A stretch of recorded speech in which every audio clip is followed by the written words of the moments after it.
Was on a tour of many countries, and Brazil was one of those countries. And to underscore the importance, the Brazilian ambassador to Nigeria, His Excellency Carlos Jose Garcetti, is here with us this afternoon. We would like to invite His Excellency to come forward and deliver his goodwill message. Please, a round of applause for the Brazilian ambassador to Nigeria. Thank you, sir.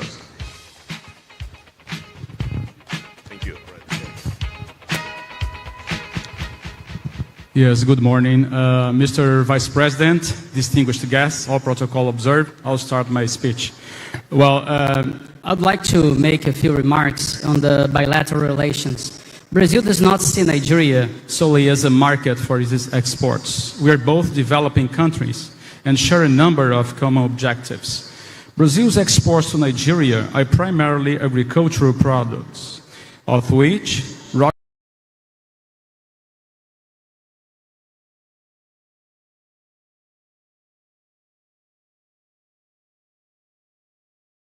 As you are aware, Nigeria also buys aircrafts from Embraer, the Brazilian manufacturer, biggest importer of Nigerian non-oil products in the world.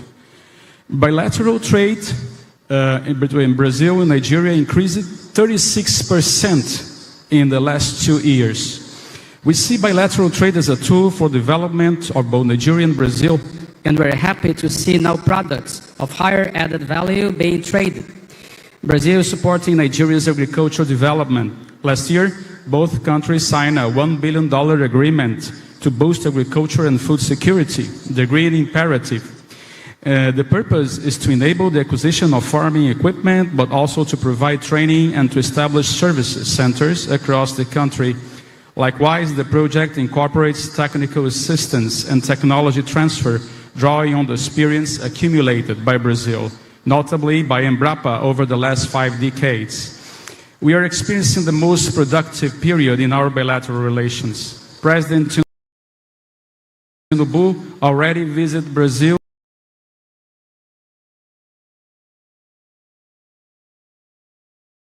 Vice President of Brazil, Geraldo Alckmin, visited Abuja last year to meet Vice President Kashim Shettima.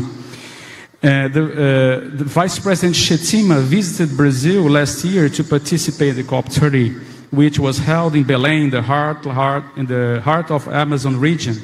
Ministerial visits have become more frequent and are bearing tangible fruits. The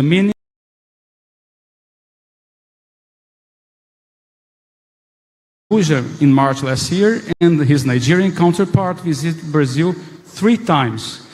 Last month, the Minister of Agriculture of Brazil, Mr. André de Paula, visited Abuja and met with Vice President Kashim Shettima and the Minister of Agriculture, Abubakar Chiari. The Trade Promotion Agency of Brazil, APEX,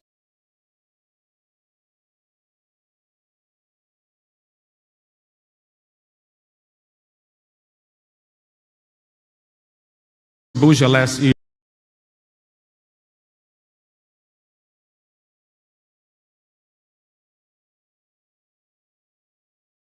Brazil and Nigeria will be connected again.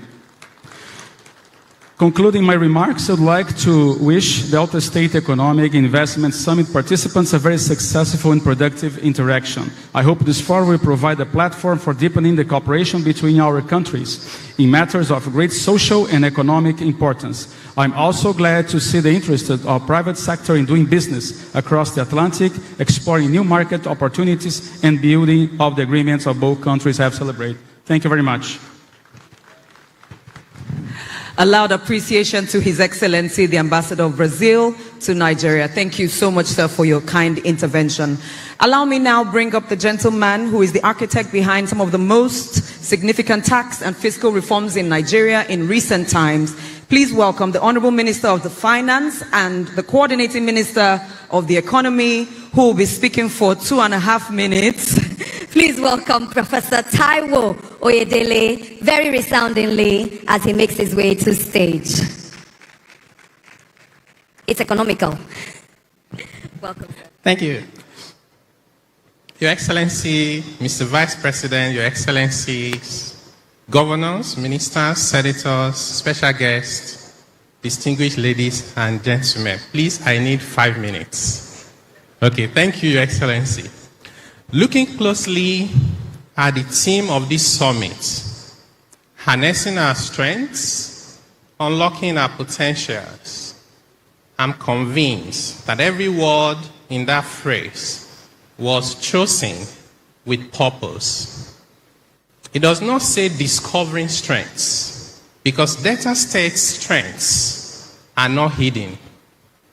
They are carved into your map, flowing through your waters, resting in your soul,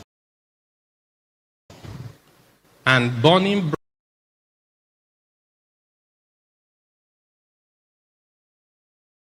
brightly in the ingenuity of your people. So it says harnessing. Then it doesn't say wishing for potentials. It says unlocking them. A bold declaration that the key already exists and that Delta State possesses the courage and readiness to turn the key. That distinction matters because it mirrors the exact journey Nigeria has undertaken as a nation. When President Bola Ahmed Tinubu took office, the administration confronted distortion head-on. Mr. President refused to hide behind fiscal illusions.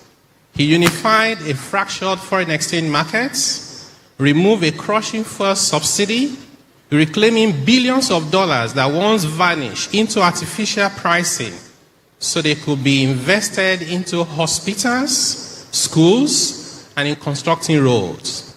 He restored disciplinary monetary policy by ending the excessive printing of money, opaque and multiple windows of exchange rates. And through comprehensive tax reform, we widened the tax base while lifting the heavy burden off the shoulders of businesses, especially small businesses. States and local government now receive unprecedented revenues, enabling them to pay salaries on time, settle pension arrears, while investing in human development and building transformative infrastructure.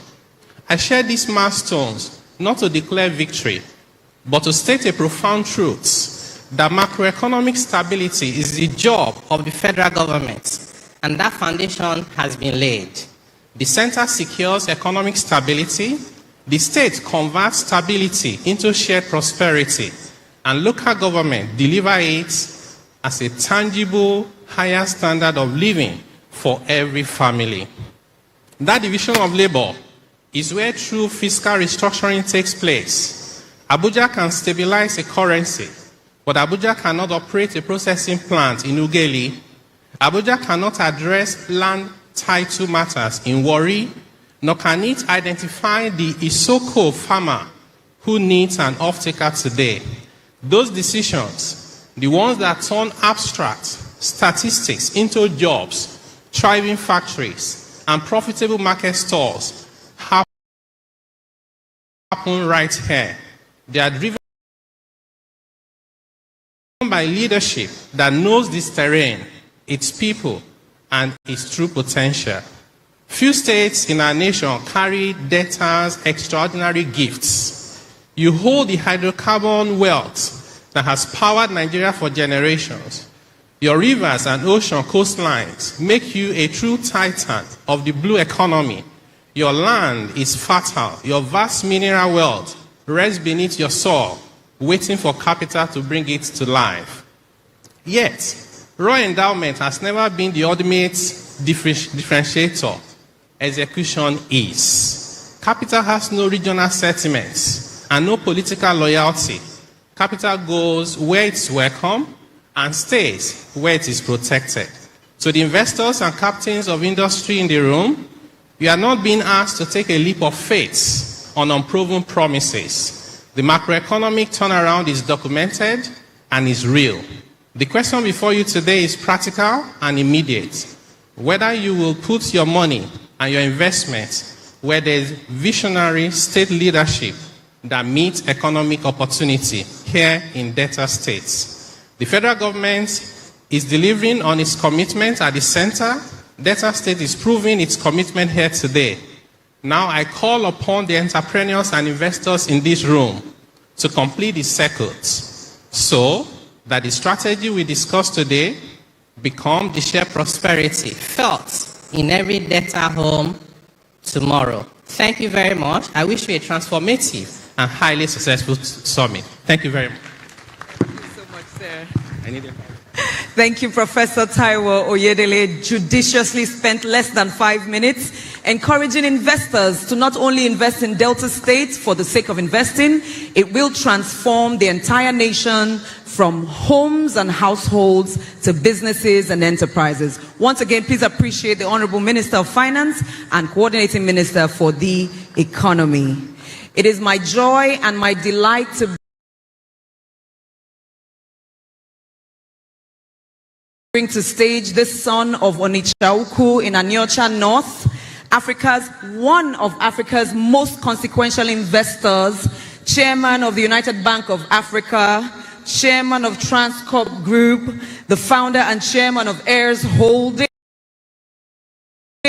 with interests in banking, power, energy, hospitality across the continent. Through his foundation has committed over $100 million to the training and funding of entrepreneurs across all 54 African nations, a philosophy he calls African capitalism in action. Please welcome the trailblazing Tony Elumelu, CFR, as he brings to us his 2 minutes of goodwill at the Delta State Economic and Investment Summit 2026. Keep the music playing. He's coming in the TOE way. Ladies and gentlemen, keep the applause louder as he makes his way to stage. 1 more minute. Anyway, I warned us not to recognize anyone, but our Vice President is here. And I think Mr. Vice President's second state is Delta State. Thank you for coming. I'd like to congratulate Agov and Young for what he is doing to help develop our state. On TV, social media, I watch and I see so many things happening in Delta, and it makes me very proud to be a son of the state. I see people who are building estates in Delta State. One day I was watching one, I said, where is this? And later I saw Asabas. This is in Delta State. Your Excellency, well done. All I want to say is Delta is very safe for investment, hospitable, and very receptive to people. As a group, our group, one of the things we do in our group, we're into power generation and power distribution. Everything we discuss here needs to be powered. We need to provide electricity to make sure it works. In Delta State, we have a 1,000 installed electricity generating capacity at Wheelie. They call Transcorp Power Wheelie. Unfortunately, we do about 500 megawatts a day because of some constraint, gas issues, and evacuation issue. But, Mr. Governor, we would like to discuss with you to see how we can help or partner with you with Delta State to make electricity generation and distribution to the last home in Delta State affordable and possible. I believe that that will help us to truly create employment, alleviate poverty, and industrialize our state.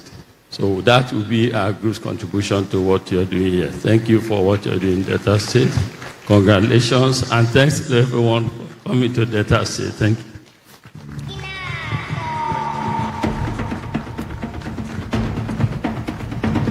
That's Mr. Tony Elumelu, the man that developed the concept of Afrik capitalism. Thank you very much. I'd like to also welcome here very quickly the Managing Director of the Southeast Development Commission, Mr. Mark Okoye. Your Excellencies, distinguished ladies and gentlemen, today Delta State speaks with one clear message. Delta is open for business. The summit is more than an event. It is a statement of confidence, a declaration of interest, a declaration of readiness, an invitation to innovators, entrepreneurs, and business people. That's why we'll take a few attestations, and we'll kick off now with the owner of Mosra Energy, Mr. Ramos Olukayode. The rule of 2 minutes continues, even with the attestation. Mr. Ramos Olukayode. Okay. Let's clear the path for him, please. Let's clear the path for him. And then Chief Theodore Malu, you'll be the next person. And then finally, Julius Rone. I welcome you. Your Excellencies, my brothers, all protocols observed. In business, we often say capital is courageous, but it's never careless. Investors commit their resources where they find vision, stability, true partnership, and confidence. We have proven coal reserves exceeding 200 million tons in Delta State alone. In Obonkpa, Ugboba, Ukuzu, and Ugbodu. And we are already mining. The Delta State is safe for our mining operations. The cement companies rely on us for their coal supply. Delta State has the largest reserve of coal in Nigeria. Our partnership with the Delta State government to develop 600 megawatts mine-mouth power plant in Obonkpa and the proposed energy and industrial special economic zone in Aniocha is a demonstration of what is possible when government and private enterprise work together with a shared vision. But our ambition goes far beyond building a power plant. Let me put this into perspective. 200 million tons of proven coal reserve in Delta State is not just a geology. It represents over 30 years of continuous, guaranteed baseload power. That is enough continuous electricity to fuel industrial manufacturing. Manufacturing, technology hubs, and processing plants right here in Delta soil without interruption. We are not just lighting up a grid. Under the MORE agenda, we are anchoring West Africa's next industrial powers. To my fellow investors, my message is simple. The best time to invest is before everyone else discovers the opportunity. And that time is now. Your Excellency, thank you for your leadership, your openness to partnership, and your commitment to building a more prosperous Delta State. God bless Delta State and the Federal Republic of Nigeria. And God bless you too. Thank you very much. Thank you. Your Excellency, distinguished ladies and gentlemen, very quickly, Chief Theodore Omalu, Falkland Limited, is next.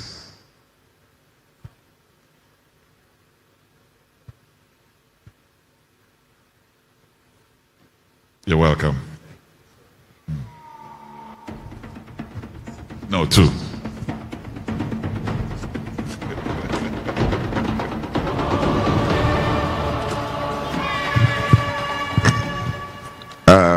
Distinguished guests, good morning, everybody. It is a great pleasure and privilege to be here today at this prestigious Delta State Economic and Investment Summit. I sincerely appreciate the Delta State government for creating this platform where government, investors, and the private sector can come together to unlock the enormous potential of this great state. The theme of this summit, harnessing our strength and unlocking our potentials for accelerated economic development, resonates deeply with us because our project, Niger City, is in many ways a practical expression of that vision. We are harnessing the potential of River Niger and the Asaba waterfront to create land, new opportunities, new jobs, and a new economic frontier for Delta State. Our company is proud to be undertaking Niger City, an ambitious private land reclamation and waterfront development project along Asaba waterfront. Our vision is to transform underutilized riverfront wetlands into a modern, well-planned economic and urban district that will attract investment, create jobs, expand housing opportunities, and contribute meaningfully to the economic transformation of Delta State. We have had one dredger operating on this project for approximately 2 years to demonstrate our confidence in Delta State, our confidence in the future of Asaba, and our belief in the long-term potential of Niger City. We have also invested in an additional modern dredger to accelerate reclamation process. This is not simply an investment in equipment. It is an investment in a vision, an investment in Delta State, and an investment in the future.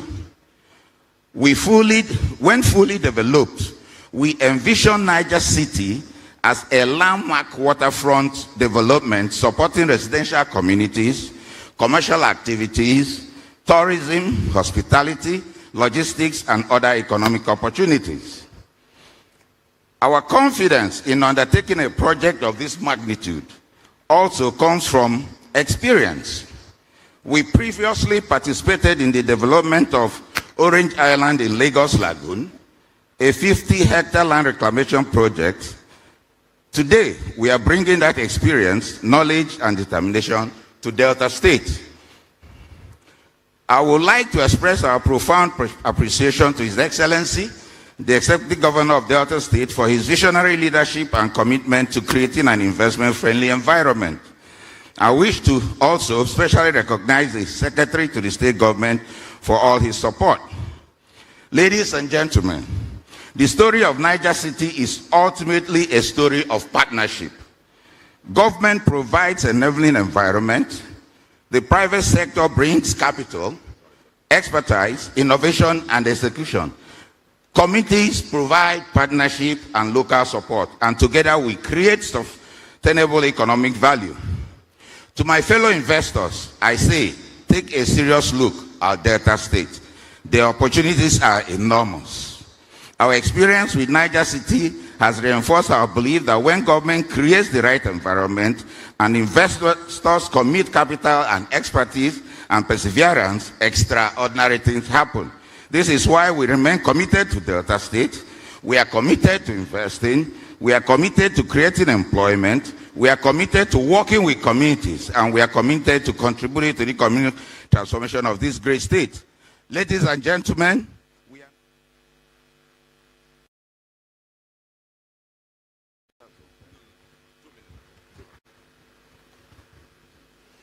Thank you very much. Thank you. That's how much he loves Delta State as an investor. We appreciate it. Finally, for attestations, let me welcome here Julius Rone, OFR, the GMD of UTM FLNG Limited. Julius Rone. Thank you. Your stride tells me that you are going to do 2 minutes. Thank you.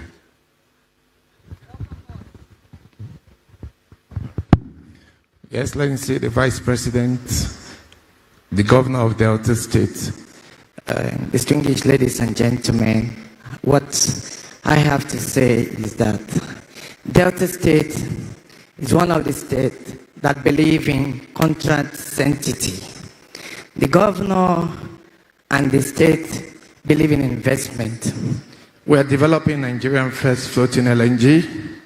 Delta State government in 2022 took 8% at 42 billion. Today, that investment is over 200 billion naira. And by the time we come on stream in 2030, Delta will host the headquarters in Warri of the UTMF LNG. That is not all. Delta will continuously be receiving a lot of dividends from this project. But what is important for us as an investor is the sanctity of contract. This contract was signed in 2022 with the then governor of Delta State, Dr. Ifeanyi Okowa. But when the current administration came, every bit of that contract was respected. So as an entrepreneur, what is important is to see that contract is respected, irrespective is managing the state. And Your Excellency, you have proven that you are a disciplined government. Also here, the Managing Director.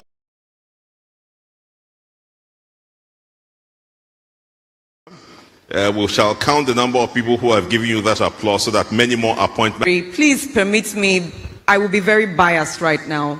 Before I bring our doyen, who is our keynote speaker, I would like to specially recognize some trailblazing women that I see with my eye. Dr. Meoji, the Group Managing Director of Zenith Bank, you're welcome, ma'am. Sitting very close to her is the Managing Director of FCMB. I see her, Mrs. Yemisi Edun, welcome. Representing the Managing Director of Fidelity Bank, Dr. Nneka Onyalipe, is the Executive Director South. Please welcome Mrs. Pamela Shodipo as she's sitting here. It is my joy to bring up our keynote speaker at the Delta State Economic Investment Summit 2026, the 7th Director General of the World Trade Organization, the first African and the first woman to hold this office in the entire history of the WTO, previously served 2 terms as the Nigeria's Minister of Finance and Coordinating Minister for the Economy, served as Managing Director of the World Bank. She led negotiations that wiped out $18 billion of Nigeria's debt and an overall external debt reduction of over $30 billion. She's recognized as one of the most influential humans alive today. She was nicknamed Okonjo Wahala because she brought Wahala to inefficiency in the economy. She brought Wahala to corruption. Distinguished ladies and gentlemen, this global institution in human form, role model to men and women across the globe. She was born right here in Ogwashuku, and she has not forgotten her roots. She's not here as a visiting dignitary. She is home as a daughter of the soil. Please join me as I welcome and I receive my role model, your role model, the Director General of the World Trade Organization, our keynote speaker today, Dr. Ngozi Okonjo-Iweala, GCON. The Emperor, the Conqueror, the Champion, the Lion is here.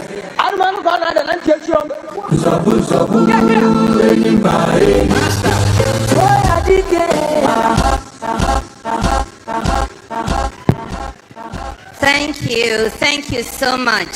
Thank you for that wonderful introduction and welcome, much more than I deserve. I just want to alert you that as the keynote speaker, my speech is 20 minutes. So you'll be ready. I was given that time. Your Excellency, Mr. Vice President, Senator Kashim Shettima, GCON, thank you for being here, for taking the time to come to Delta State. Your Excellency, Right Honorable Elder, I always wonder when I see that, because you're younger. Sheriff Oborewori, the governor, executive governor of Delta State, one of my really favorite people because he's action-oriented. Your Excellency, Professor Chukwuma Charles Soludo, so nice to see you here. Your Excellency, Samonde Onyeme, Deputy Governor, Delta State. Your Excellency Senator Dr. Ifeanyi Okowa, immediate past governor of Delta State. Good to see you. Distinguished senators and members of the House of Reps, honorable ministers, especially the Minister of Finance, very nice to see you, one of my successors. Honorable commissioners of Delta State, the secretary to the state government, the chairman of the occasion, Engineer Austin Avuru, very nice of you to do this. And our royal fathers, very nice to see all of you.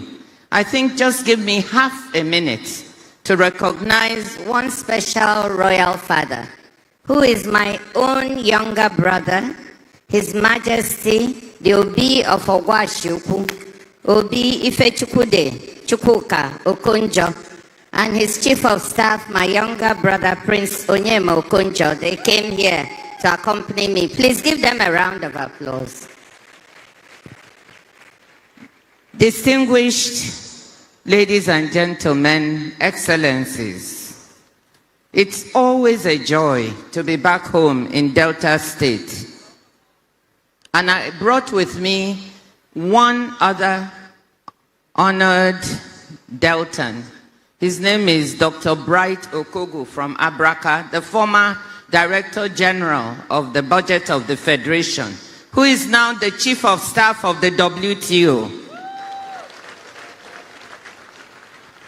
I'm really delighted to have this opportunity to contribute to this conversation about realizing the development ambitions of Deltans. But as I rejoice with you, Your Excellency, I have to be very careful because you said I'm an export. So I've been exported to the WTO, but I was exported to Abia State first.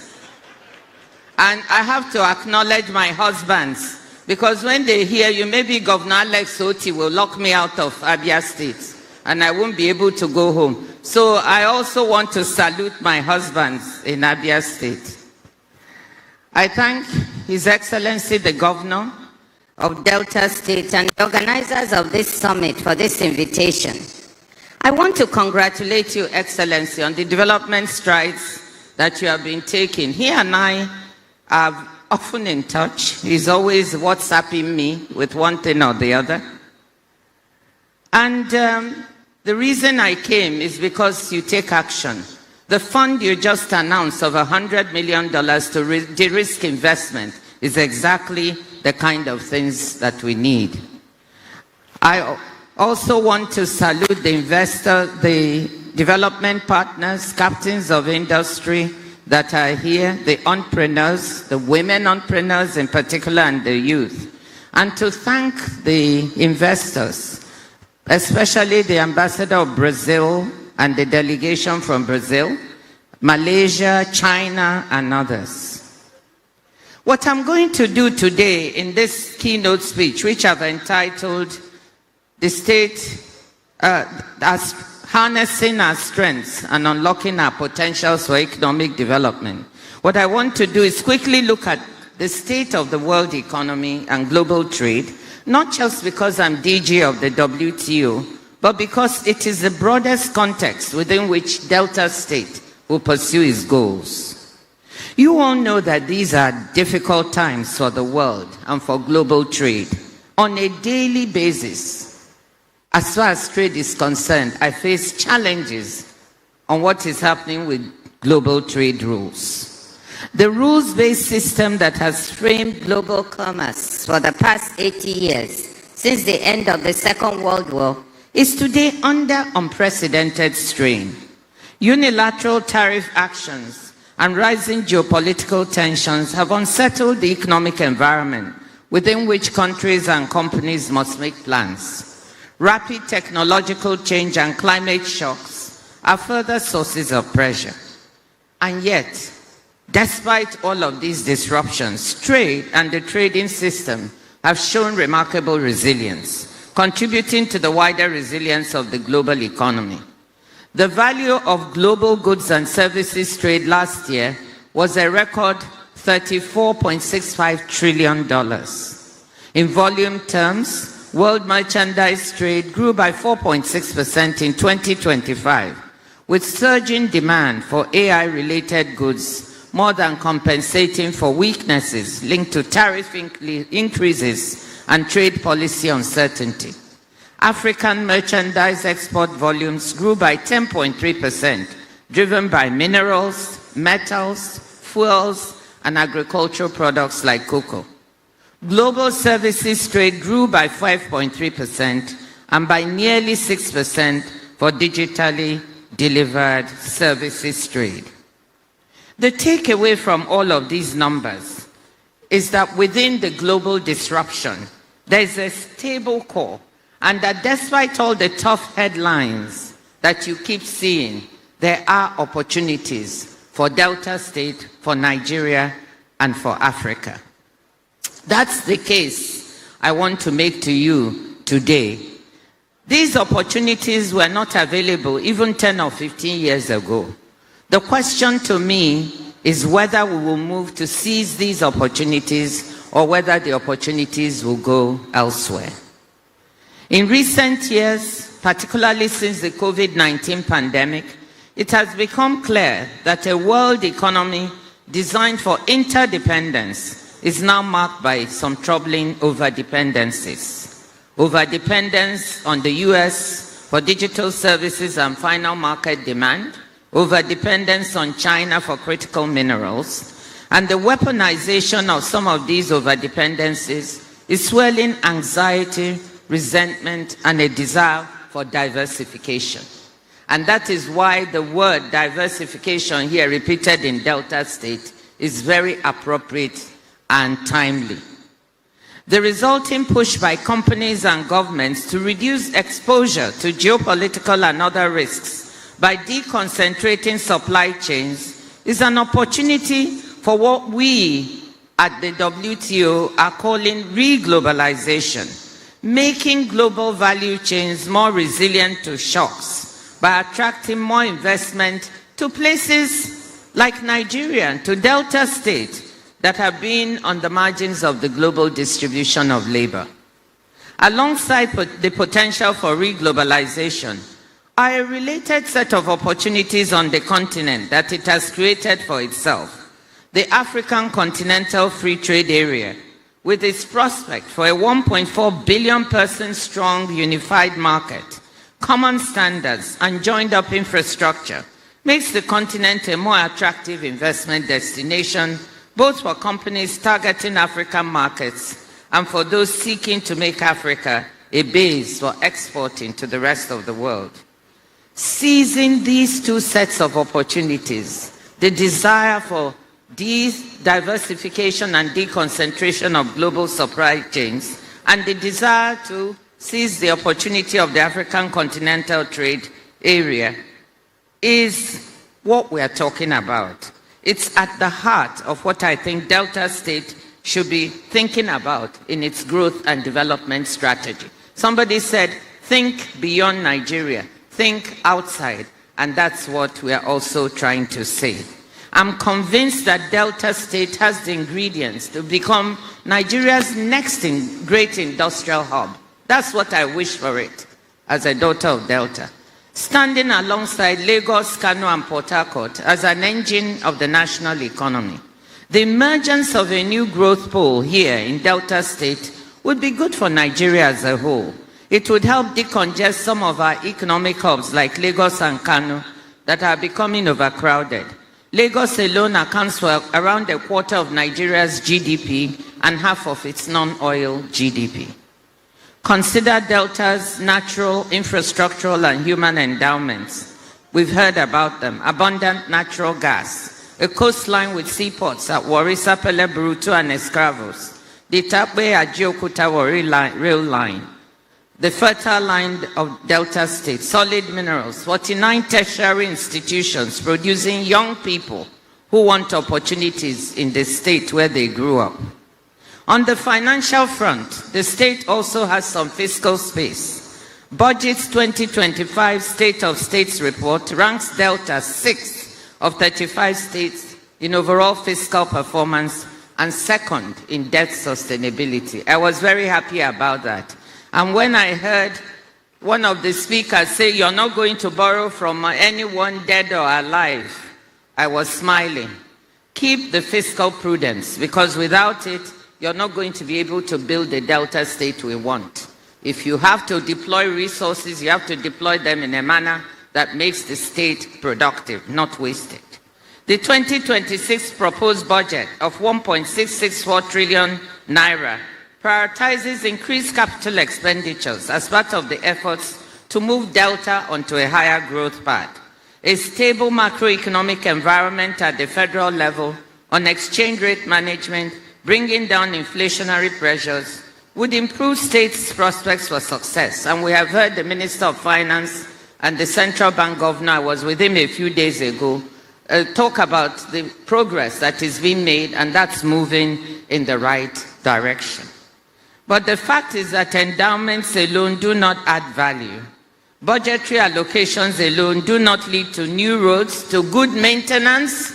We lack a maintenance culture in the country. I have to say that I'm Nigerian, and I was telling Engineer Austin Aburu, thanking him for mentioning maintenance. We need that. We need better ports and digital infrastructure and lower trade costs.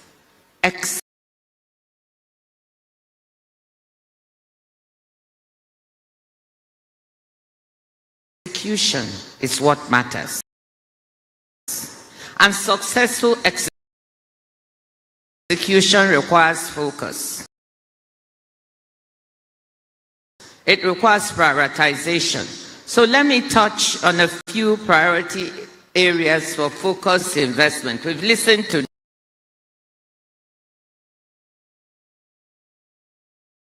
Delta State, and the one or two things I have to say seem to coincide.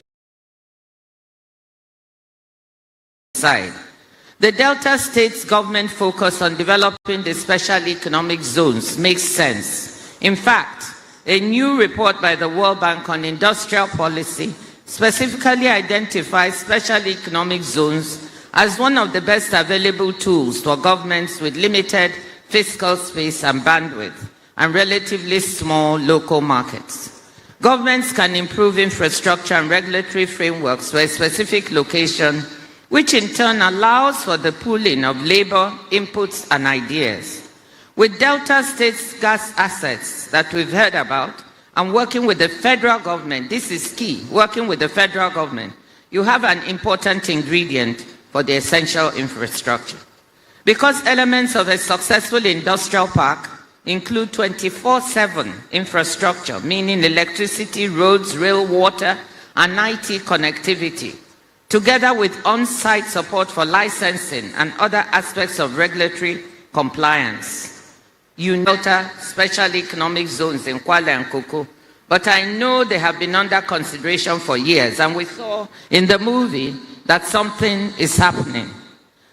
But I also would encourage you to visit a couple of other special economic zones around us. I visited the Lekki Free Zone, the deep sea port, and what is happening there, it started while I was Minister of Finance, and what is happening there is worth seeing. Phase by phase, they are working and they are developing the area. There are 5,000 people employed there now.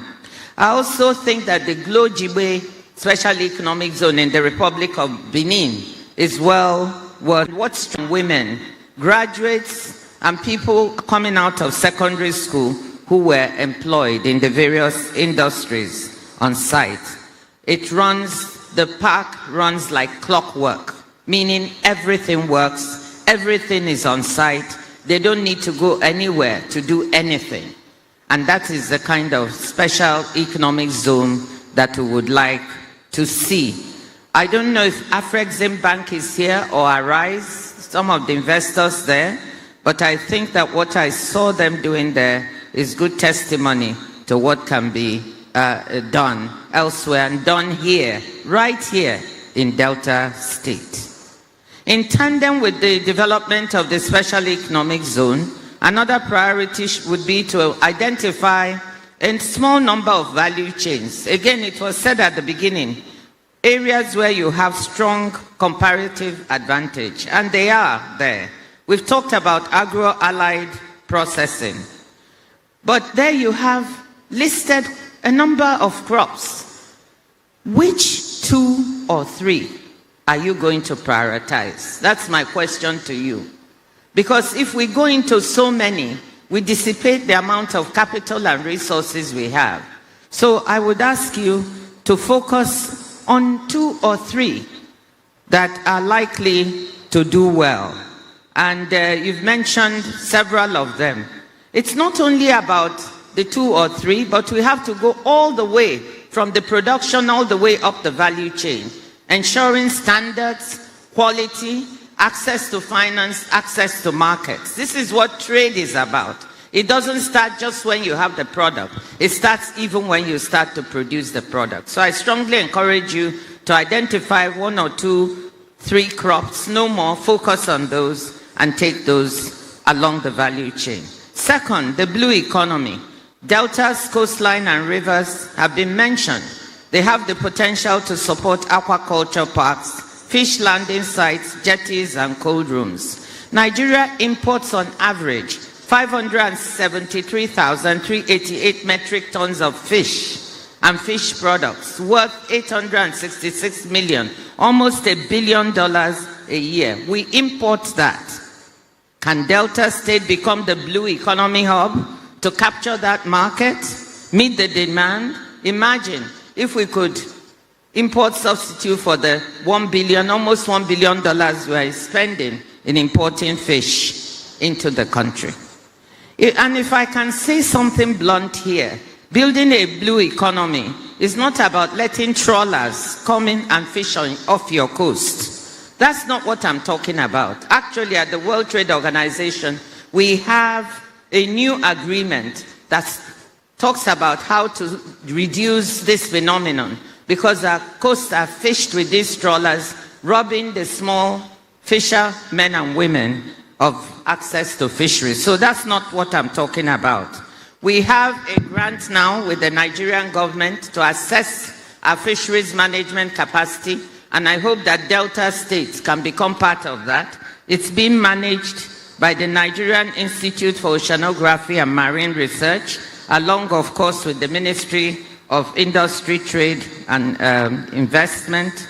So please find out about it and see if we can make you part of the assessment for the potential for your marine fisheries. In addition to the fisheries, the state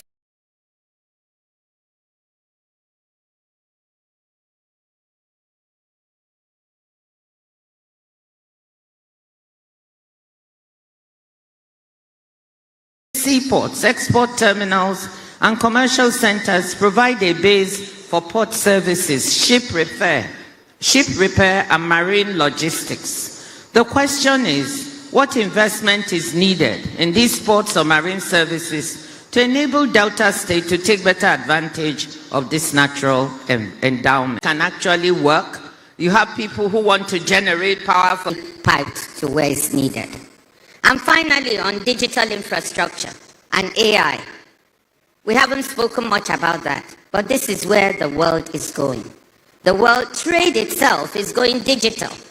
So in all the developments you do here, I want to strongly encourage you that connectivity to take advantage of the digital economy is essential, priority, but they need the connectivity to make all of this work.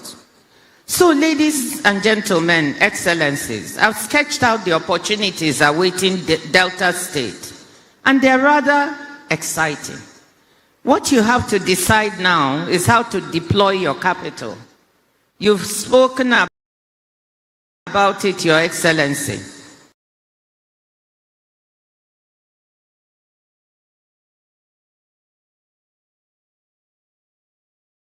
In terms of prioritizing what you want to do. But I'm optimistic. I'm a Delta State optimist. I'm also a Nigeria optimist. We have the confluence of 3 windows of opportunity: the global push for supply diversification, the African continental integration, and within Nigeria, the recognition that economic transformation will not come from Abuja alone. The Minister of Finance talked about that. That sub-national governments will have to step up, as you are doing, Excellency, to create jobs, attract investment, and provide public goods. The prize-winning Delta author Ben Okri famously wrote, and I quote, "Don't neglect the gold in your own backyard," unquote. The true wealth of Delta State has never just been our oil and gas, it's our people. This summit is about taking care of the gold in our backyard, of starting the years of hard work needed to deliver on our people's hopes and aspirations for better lives, on demonstrating that Delta can and will compete for investment and become the industrial hub for Nigeria that I want it to be. Delta can and will transform itself from a resource-rich state to a diversified, inclusive, and resilient sub-national economy. Excellency, dear Governor, Mr. Vice President, my fellow Deltans, I just want to wish all of us perseverance and success. Thank you.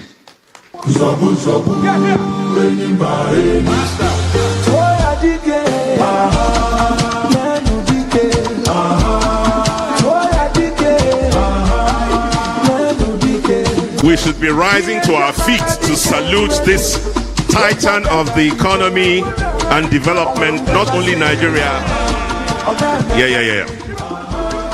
And please, whilst you're standing, can you bring the roof down with your applause for this diminutive yet powerful African representation? Thank you very much. Our own sister, two-time minister, Okonjo-Iweala, speak. You wonder whether it's the same person titled Reforming the Unreformable. And that was her opinion about Nigeria and her journey through the years of trying to pioneer and champion reforms in this country. Ladies and gentlemen, the story has been made clear. I only wish she'll be here tomorrow when the sessions and the panels start to shed more light on the very succinct message she has delivered to us. I'm glad that our governor listened with rapt attention, and I'm sure that the message that you have left with us will not go unheralded. Thank you very much, ma'am. In the meantime, your pen has just dropped there, ma'am. So, that is a World Trade Organization biro. So we keep moving on. There is so much to do, too many people wanting to be recognized, as indeed we should. And now, I don't know where I have put the papers, but as I find them, we shall do them. The Director General of the Braced Commission, Ambassador Joe Keshi, is here. We want to salute Dr. Ebiere Jasper Eradiri, President, AIC Africa, the Association for SMEs, is also here. I have Executive Director, Business Development, Nexim Bank, Honorable Stella Okotete here, our own daughter as well. Thank you all for being here. We will now take another message from a man whose role here is to ignite our minds and set the intellectual tone. Well, he's not setting it anymore. That's past. That tone has been more than set. He will join it and fine-tune it, because we want to welcome this African legal luminary, a passionate Pan-Africanist, and our distinguished, eloquent guest speaker. We know his name, but he's a man who's known for telling us that Africa is moving in reverse gear and that we have remained beggars at foreign tables. The same speaker has told us that Africa is guilty of operating with inherited foreign institutions. He tells us that Africa's worst enemies are within, referring to our collaborators. Come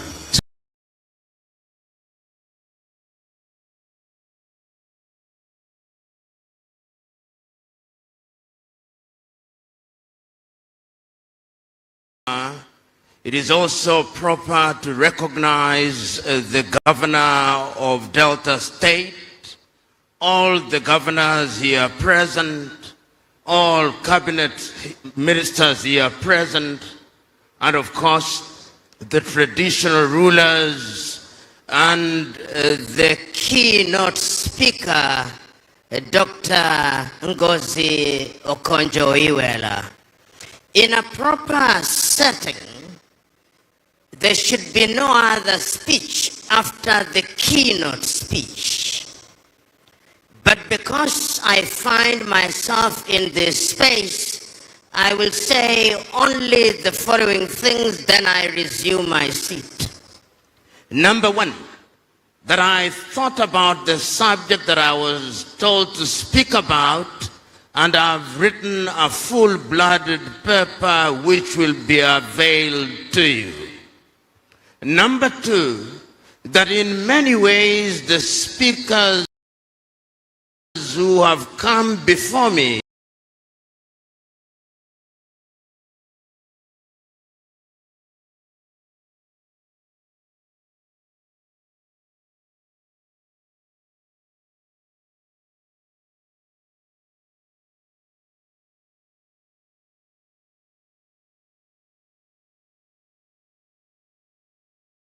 the Delta State.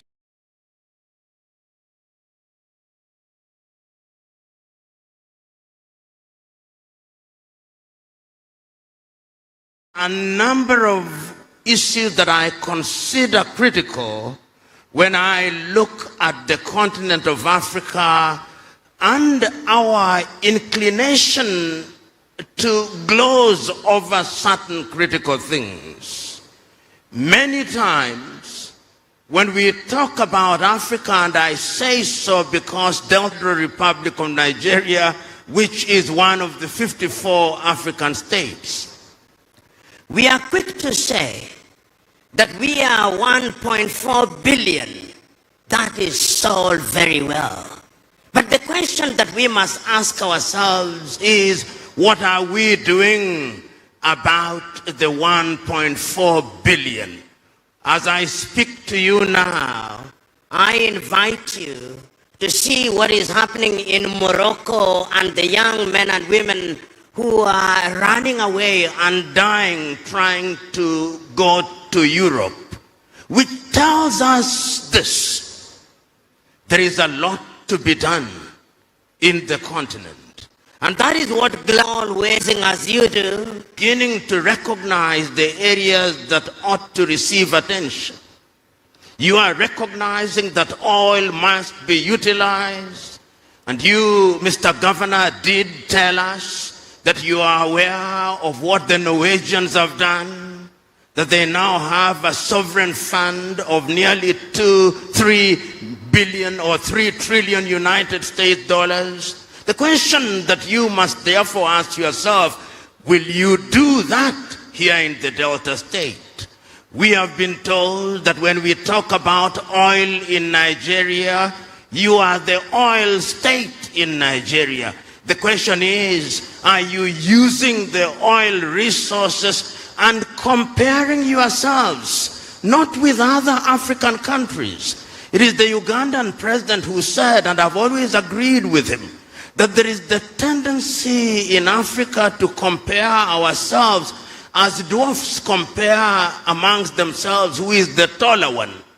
Because at the end of the day, they are all dwarfs, even if one is an inch taller than the other. I want you in Delta to compare yourselves with others. Your own country or your own state has an economy larger than over 20 African countries, a GDP larger than 20 African states. The question is, with all the resources that we have, whether we are talking about agriculture, whether we are talking about minerals, whether we are talking about oil, whether we are talking about pharmaceutical sectors, whether we are talking about the blue economy, what are we doing that is in keeping with the demands of the 21st century? The world now talks about the 4th and 5th industrial revolution. The world now talks about artificial intelligence. But I always ask my fellow Africans who are quick to talk about artificial intelligence, who controls the artificial intelligence that we consume in the continent of Africa? It is not us. It could be withdrawn in the twinkling of an eye, and we go back to the dark ages. So the question is, as you are here in Delta, having identified the critical areas and the strengths that you have as a people, what will we do? The keynote speaker has reminded us of the Africa Continental Free Trade Area. And you know, when I look at the Continental Free Trade Area, and I look at the many writings about the Africa Continental Free Trade Area, it is not Africans who are writing. It is others. It is the Chinese. It is the Europeans. So that if you wanted an expert on Africa Continental Free Trade Area, you don't look to Africa. And that is tragic, Honorable Governor. It is equally tragic that in our interpretation and understanding of who an investor is in the continent of Africa, we still don't think that fellow Africans are investors. We think, and allow me to be blunt, that our investors must be Malaysians. We think that our investors must be Brazilians. We think that our investors must be Chinese. That is not the case. And I'm saying this because in the year 2018, I and others started something called the Pan-African Investment Movement.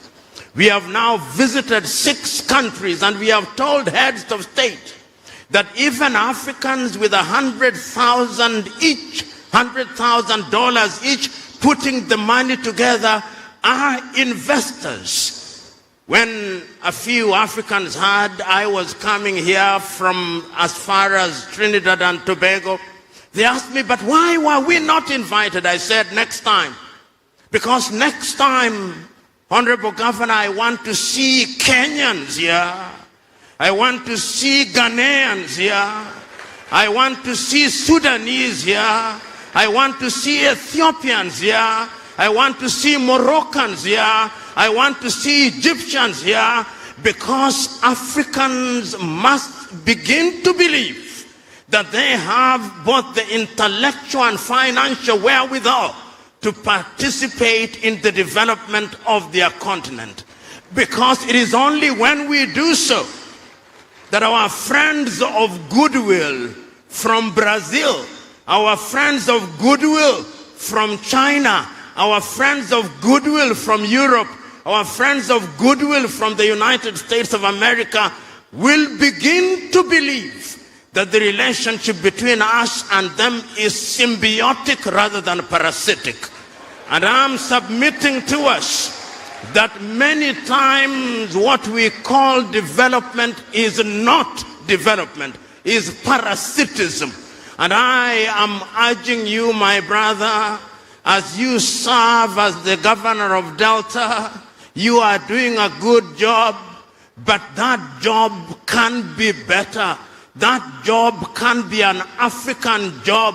That job can give meaning to Africa Continental Free Trade Area. That job can have meaning to Africa Agenda 2063, but a number of critical issues must also be done by the Nigerian federal government. We must allow people to move freely within the continent. Your Excellency, the Vice President, Nigeria is the biggest economy in real terms in sub-Saharan Africa.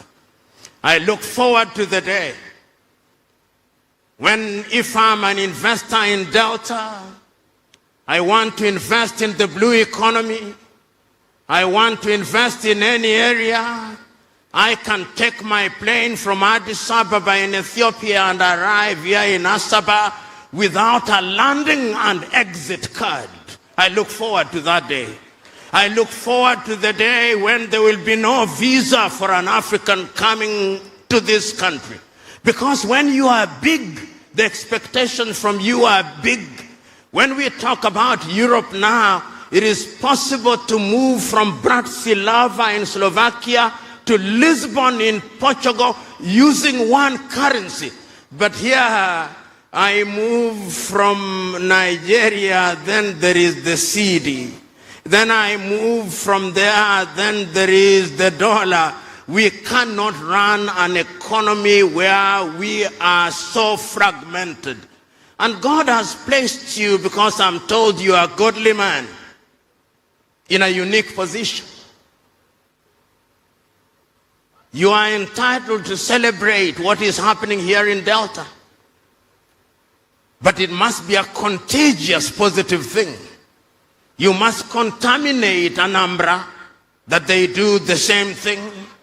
You must contaminate other neighbors, and ultimately you must contaminate the federal government. And it is proper that you invited His Excellency the Vice President, so that this message will go to Abuja, and that your example will be used as an example that will be replicated across the Federal Republic of Nigeria and ultimately across the continent of Africa. You know, Your Excellency, as I said at the beginning, when the keynote speaker has spoken, wisdom only demands one thing, that I conclude. And this is how I conclude. I conclude by congratulating the government of Delta. I congratulate the government of Delta by recognizing that they have strengths. But I'm urging you going forward, ask yourself, how are you using your young population who are graduating from the universities? What skills are they receiving? I'm asking, how are you using your academics from the universities?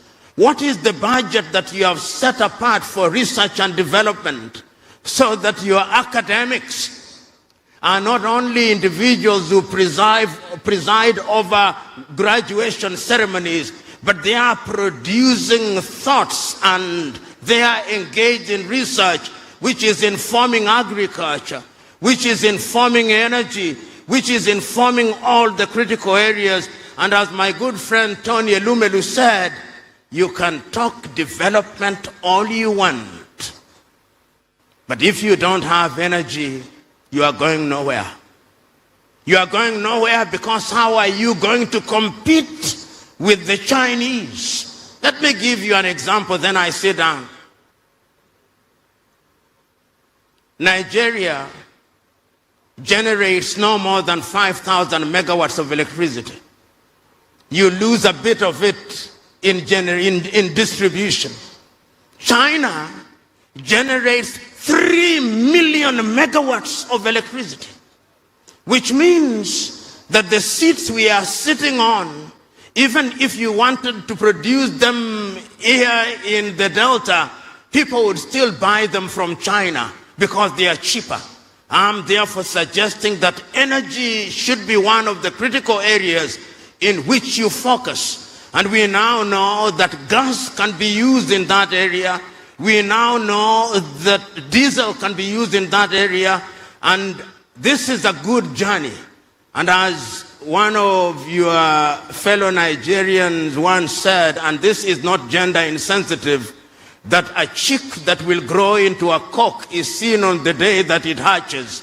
Even a hen that will grow into a chick that will grow into a hen is seen on the day it hatches. Delta looks good. Make it good. Allow it to remain good. Think beyond yourself in the knowledge that you are not successful until your successor succeeds. God bless.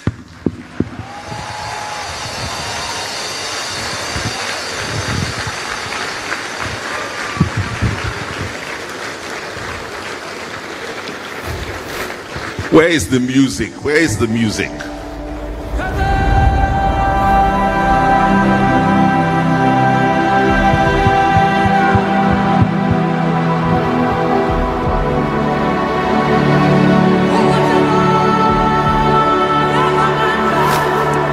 Okay.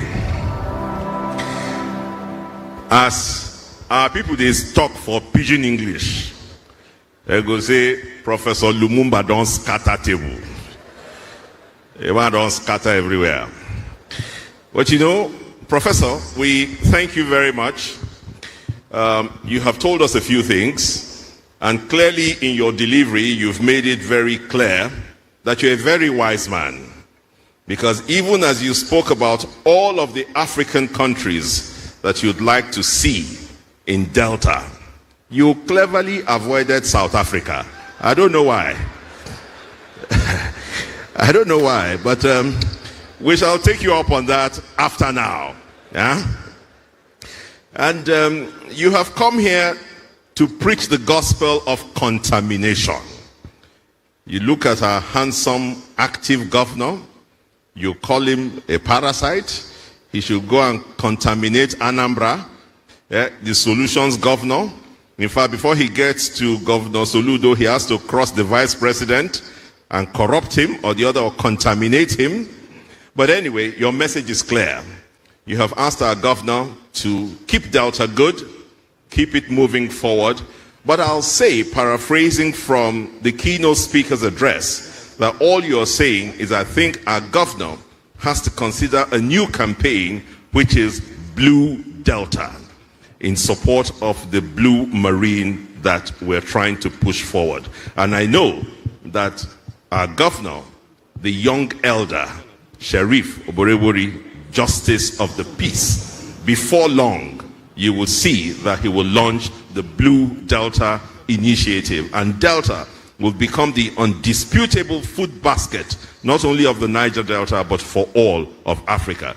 That $1 billion deficit in importation of fish alone, this governor is hungry and ready to take on that $1 billion. In anticipation of the good that the governor will do, we ask you to encourage him with a hearty applause. Let me quickly salute those who would support our governor by saying that we have here Mr. Frank Okafor, my own brother, Senior Project Manager, Green and Digital Economy of the European Union Delegation to Nigeria and the ECOWAS. He's representing the European Union Ambassador, Mr. Gauthier Mignon, to this summit. Mr. Frank Okafor, we welcome you heartily. Thank you very much for being here.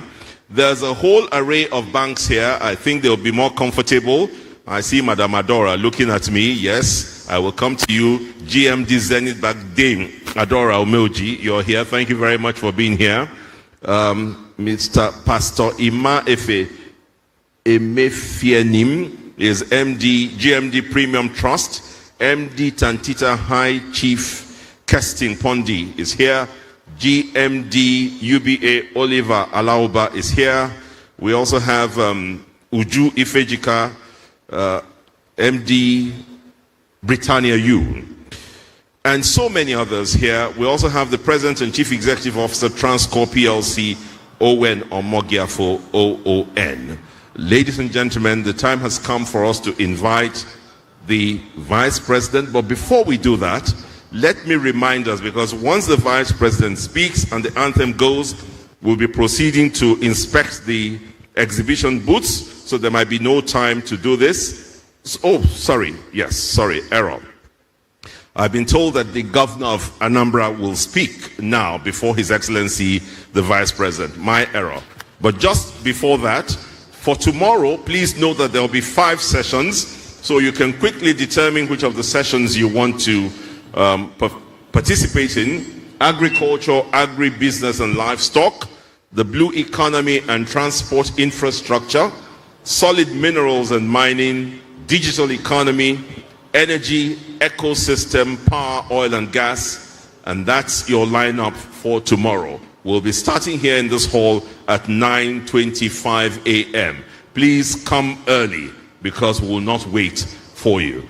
And so, the man who was an accomplished governor of the Central Bank of Nigeria, who is now the solutions provider for Anambra State, who's ready to partner with Delta because development has to be partnership defined, Governor Charles Soludo, to the microphone. You're welcome. Please, a round of applause for His Excellency the Governor. Anaputago, Ife Mebego, Imakoni, Imakoni, Imakoni,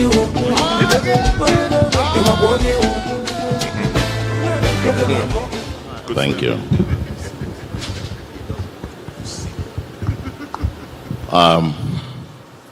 It's quite a shock, Your Excellency. I thought this was going to be one free lunch I'm going to have. Just come, listen to the Vice President, listen to you, listen to our keynote speaker, my senior sister, writing notes, ministers, and then I'll simply go home to Professor Lumumba and go home. And I was just standing up even to usher the Vice President, and I said, I have to. Let me say, distinguished ladies and gentlemen, the Vice President, first, 1, 2, 3 things. I'm asked to give a goodwill message. Your Excellency, I bring you good tidings from Anambra State, the light of the nation.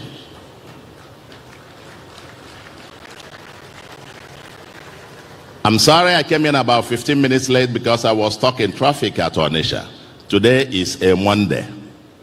And to have a traffic at Onitsha on a Monday, the Monday sit at home is over.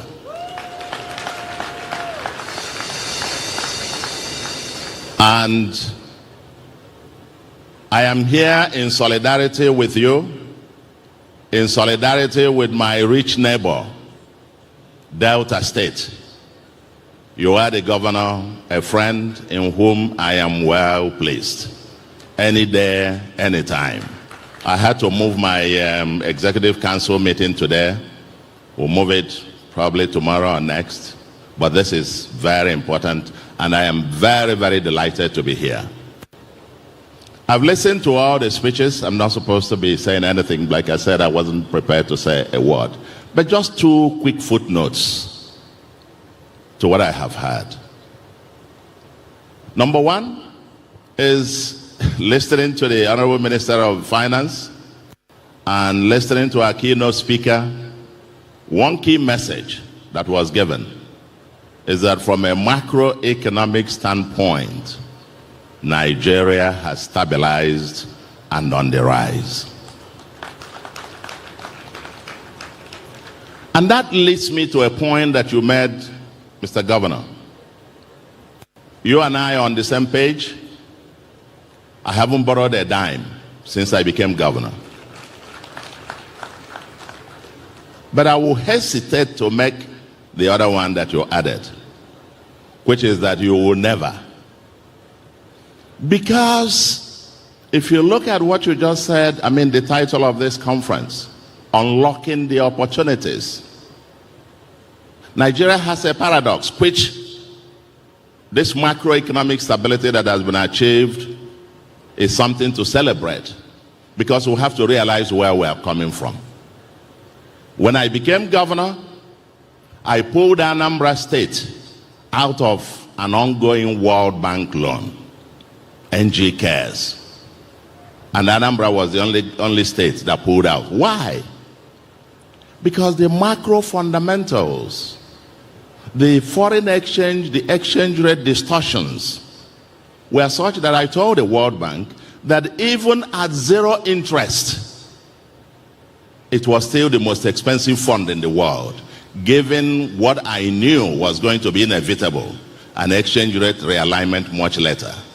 If you were giving me money and I change it at 460 naira to the dollar today, when I know that tomorrow it will be over 1,000, even if you lend it to me at 0, the effective interest rate in it is over 100%. And so that's why Anambra pulled out. Today, that has changed. And therefore, breaking the paradoxes of Nigerian economy, we are a capital scarce economy, but which prior to 2023 was having a massive capital flight. Double jeopardy. You have capital scarcity, but also losing capital in droves. Today, is being reversed. You now have net foreign exchange reserves of about a little over 40 billion and gross reserves of about $52 billion, rising from 3 billion as at 2023. Rising from 3 billion as at 2023. So, and the exchange rate has become stable, more stable, predictable to a large extent. And therefore, Delta and Nigerian economy and subnationals will require foreign capital. Be there Africa, be there from anywhere, will require foreign capital. And the environment, the macroeconomic environment is more conducive to that. So I wouldn't make that kind of strong, I wouldn't, maybe Delta, or you are my rich neighbor, you have a lot of oil money and so on. So you can, Delta can afford it. I'm not sure how many others can afford to do that. The second, and just following from what I have also heard, is that we need to work together.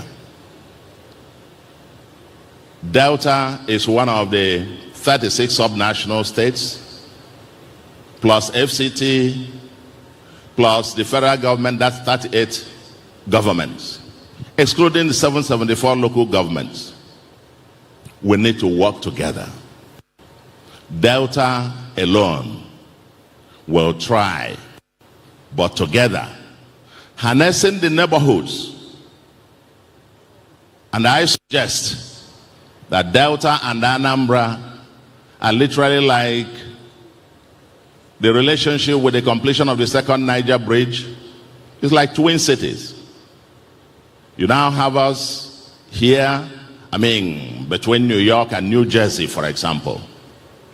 We must now, as two states, cascade our relationship beyond our personal friendships to now working group. Because I can see in a whole lot of areas where Anambra could also piggyback on what is going on in Delta, and where Delta could piggyback on what is going on here. You have an economic free trade thing. We are building a new commercial industrial city powered by an aerotropolis. We have quite a lot in common, and we better synergize. And just on that, I'm happy it's been said by the chairman of this forum, this summit, that this is not just going to be another talk shop. I like what is going to follow after the vice president's speech, and that is the area of networking, deals. So that it's not just another, we talk and talk. I've had 2 investment summits, but those deals are the real thing. And at the end of the day, let's keep it simple. Let's make investment a habit and not an event. Let it go from being just an event we gather once in a while. And I'll give you one practical example. A missing area that I'm sure the president, working with the governors under the National Economic Council, the leadership of our able vice president, will have to work, probably post-election, on a national consolidated Marshall Plan that will then drill down the macroeconomic changes down to now improving the other opportunities of employment, poverty reduction, getting it down, drilling it down to the ordinary person. But let me leave you with one thought. We cannot create the kind of jobs that we want with all of us patronizing foreign or imported goods. I look in this room and I see the suits from Europe, from America, from China. I see all, and that's Professor Lumumba. I agree with you. We've got to make it Africa. I can speak here on this particular issue that you raised till evening. But take one thing. I admire what my sister is wearing.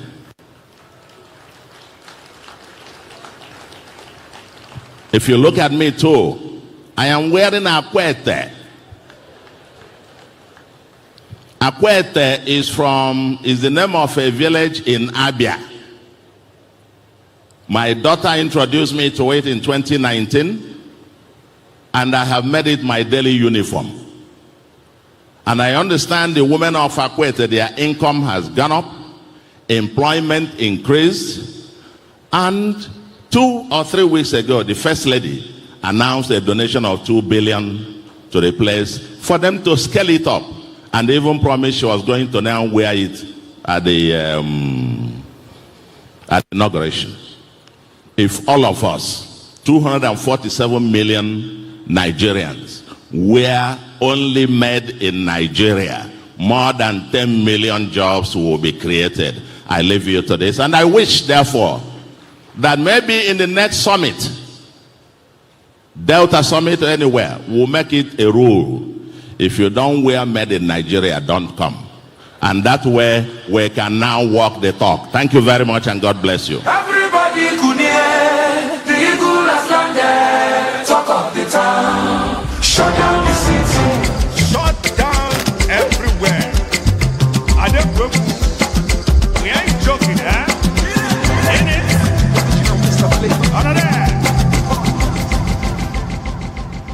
Thank you very much. Your Excellency, we appreciate you. His Excellency, the Governor of Anambra State, Professor Chukwuma Soludo. Your Excellencies, distinguished ladies and gentlemen, every great gathering builds towards a defining moment. We have had conversations that inspire. We have had ideas that illuminate today, and the partnerships that create possibilities. But it is decisive leadership that transforms vision into reality. Today we arrive at that defining moment. The presence of our Chief Guest of Honor reflects federal government's commitment to strengthen economic growth, promoting investment, and advancing sustainable development. It is now my singular honor and privilege to welcome here the most hardworking, the most supportive, the most loyal Vice President in the history of Nigeria. Please welcome His Excellency Senator Kashim Shettima, GSON. Kindly sit down, please. Kindly take your seats, please.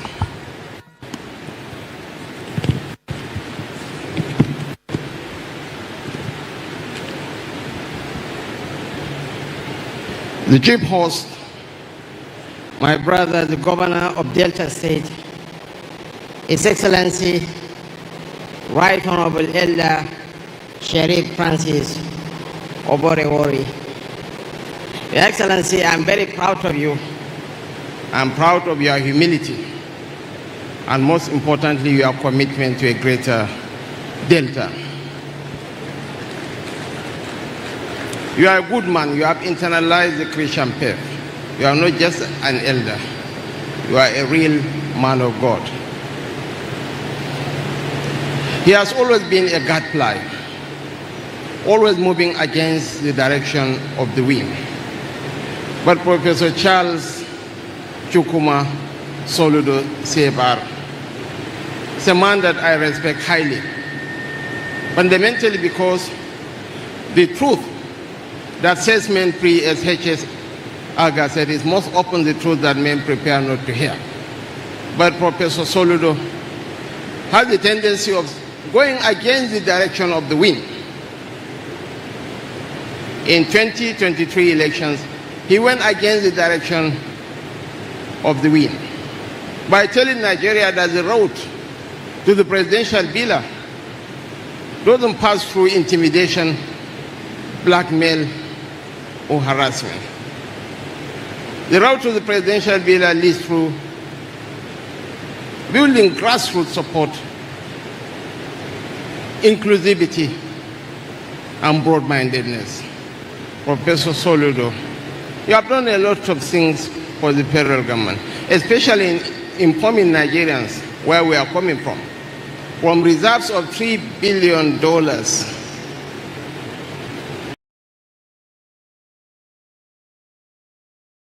When we are experiencing capital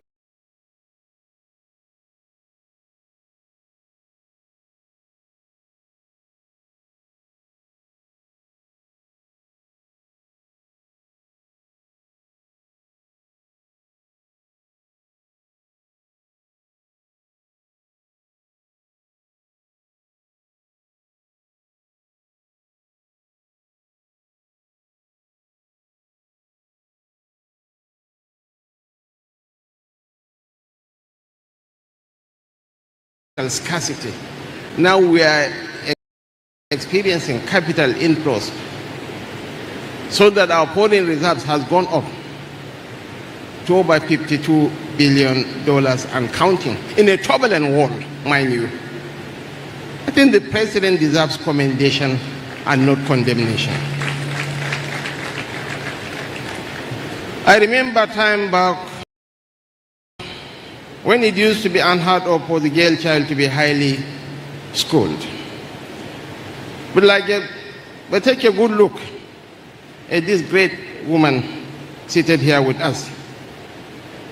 Is there anyone here who is not proud of her exploits globally? Dr. Ngozi Okonjo-Iweala, we are proud of you. We cherish and adore you. Thank you for all you do. Most Okonjo-Iweala headgear needs to be patented around the world. Thank you, ma'am. And to our great guest speaker, Professor Patrick Otiono Lumumba. You are not a Kenyan, you are an African, a great African. Lawyer and internationally recognized public speaker. Thank you, Professor Lumumba, for the great African that you have become. But you carefully avoided talking about South Africa. The chairman of the summit, Mr. Seplat, Engineer Osin Aburo, my bosses in the National Assembly, members, my colleagues in the Federal Executive Council, former governor of Delta State, an elder statesman in his own right, distinguished Senator Dr. Ifeanyi Okowa.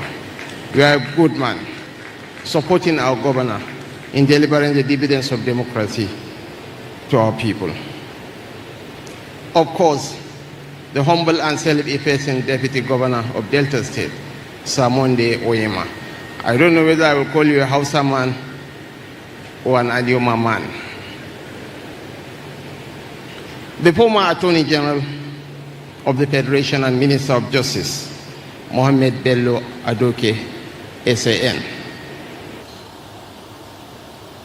I want to weaponize the Secretary to the Delta State Government, Dr. Kingsley Eze Elmo, to recognize and appreciate members of the Delta State Executive Council and local government chairmen.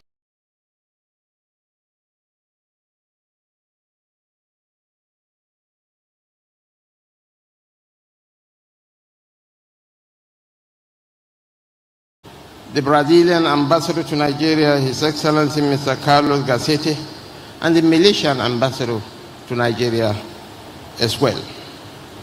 Captains of industry, I cannot fail to recognize my boss, Mr. Tony Elumelu, and of course, my sister from another mother, the Group Managing Director of Zenith Bank. Them, I want to use you to thank other bank executives around. Chairman of the Delta Traditional Rulers Council, Major General Felix Mujakpero, Oriewan Oroje of Okpe Kingdom. I want to use you to recognize and appreciate all our royal fathers present here. Members of the fourth escort of the Rim, honored guests, distinguished ladies and gentlemen. The cycle of competition among our states is now evident in the quality and ambition of the investment summits. Every state was. This is a race we must welcome, a race that proclaims growth rather than conflict, a race in which the prize is employment, prosperity, and human dignity, a race for the future. I am therefore honored to join the government and people of Delta State in this march towards that future. Since we assumed the mantle of leadership, we have scarcely taken a break from summits, strategy sessions, and investment dialogues.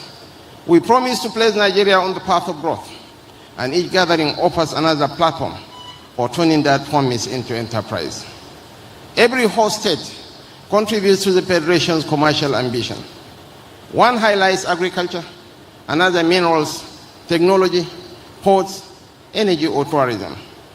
In that healthy rivalry, Nigeria discovered the full measure of her wealth. This season of summits owes itself to two developments. The first is the stronger foundation laid by the economic research of His Excellency President Bola Ahmed Tinubu GCFR, which has placed far larger allocations in the hands of state governments to pursue their internal development agendas. The second is that no state wishes to be trapped in the dilemma of having money but not knowing how to spend it. For rescuing us from that dilemma, I believe Mr. President deserves a round of applause. Your Excellencies, distinguished ladies and gentlemen, the judgments of the international ratings agencies confirm the direction of travel.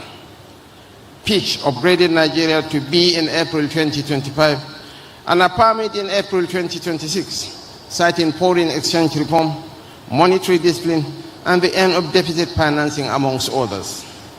In May 2026, S&P also raised Nigeria to B, its first upgrade in 14 years, following a sustained reform, stronger oil output, and expanded domestic refining. Moody's had earlier lifted Nigeria from CAA1 to B3 as the external balance, fiscal position, and foreign exchange framework improved. These are proof that Nigeria is regaining credibility, and the best time to invest is before the opportunity becomes expensive. Delta State enters this moment with an advantage. That advantage is larger than its oil wealth. It resides in the conviction behind this gathering that the future of a people cannot be deposited in a single commodity. Diversification is an instinct of economic self-preservation and a measure of the quality of leadership. A government that prepares for life beyond oil understands that resources may finance progress, but only ideas, institutions, and enterprise can sustain it. Consider what this state holds.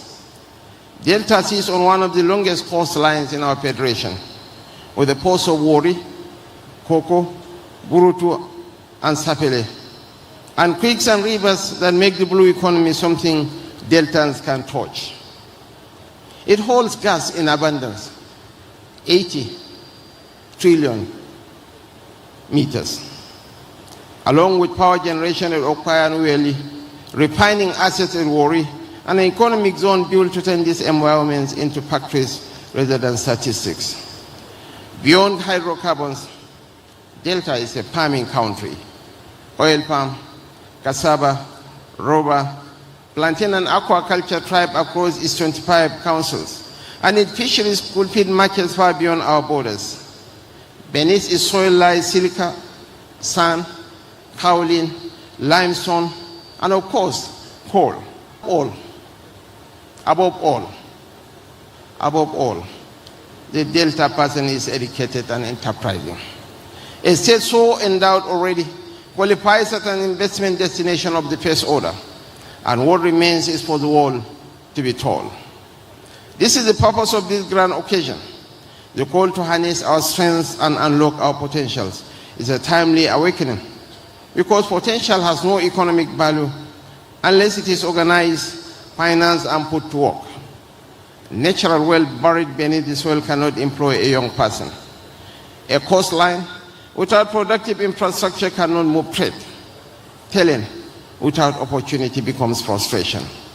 The task before us is to convert what Delta possesses into what its people can feel in their own homes, their communities, and their hopes. There is no doubt that His Excellency Governor Sheriff Francis Oborewori is devoted to leading Delta into a new era of productive expansion. The design of this summit reflects the seriousness of that purpose. It brings government, investors, development institutions, industry leaders, scholars, and entrepreneurs into the same room, followed by sectoral discussions, deal-making, networking, and field engagements. The message is practical. Delta seeks commitments that survive the applause and projects that outlive the conference. I thank His Excellency Governor Oborewori for this bold leap towards a greater Delta and for creating a platform that matches the ambition of his people. To our investors, entrepreneurs, financiers, captains of industry, innovators, development partners, the diplomatic community, and friends of Nigeria, you are welcome to Delta State. The federal government stands ready to support investments, strengthen enabling institutions, and work with the state to remove obstacles to enterprise. We are co-travelers on the road from promise to production, from allocation to transformation, and from potential to prosperity. Thank you, and may God bless Delta State and the Federal Republic of Nigeria. Hello. Your Excellency, the Vice President, sir, would like to plead with you to remain on stage whilst they remove, because we want to invite the governor and some dignitaries to join you for a nice photo session. Thank you so much for accepting. So please, unless I call you, don't come up. Ambassador, yes you can. Governor Soludo, Governor Delta, Ngozi Okonjo-Iweala, Professor Lumumba, and Minister of Finance. Please, it ends there. Please, it ends there. Let's put some structure to this, please.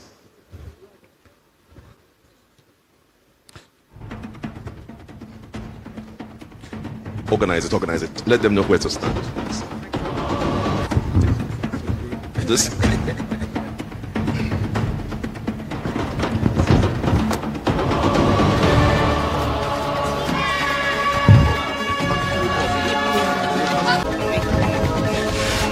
Okay, where are the photographers, please? Can we allow a few? Where's the official photographer? Oh, you're there.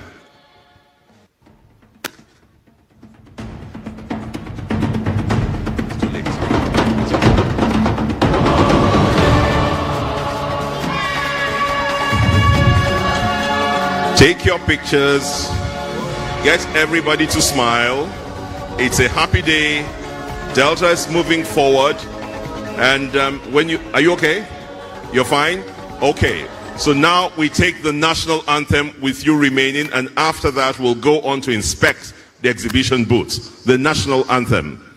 Nigeria, we hail thee, our own dear native land.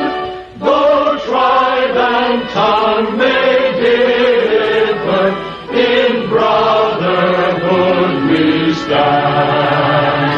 Nigerians old and proud to serve our sovereign motherland. Thank you very much. Please note, yes, whilst all of those with VIP tags would have lunch served in the canopy outside here, the rest of us should sit down and be ready to receive your food packs. Please, let's keep this in good order. Okay, so